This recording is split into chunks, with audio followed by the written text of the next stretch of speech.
Hi everyone, welcome back to this channel. In this tutorial, I will show you how to cook the grass cake in Heartopia.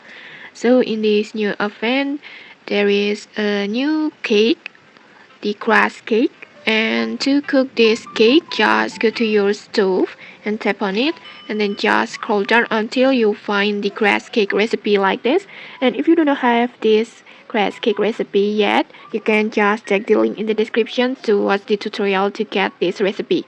And then after that, just complete the ingredients over here.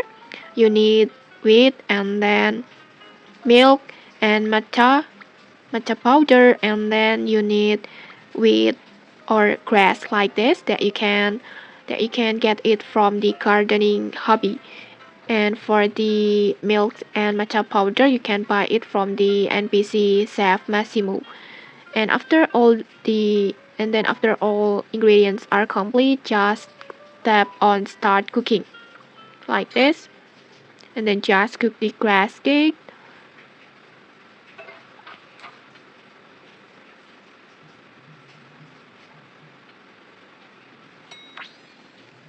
And then you will successfully cook the grass cake like this. And okay, that's it. If you found this helpful, don't forget to like, comment, and subscribe for more tutorials. Thanks for watching, and see you.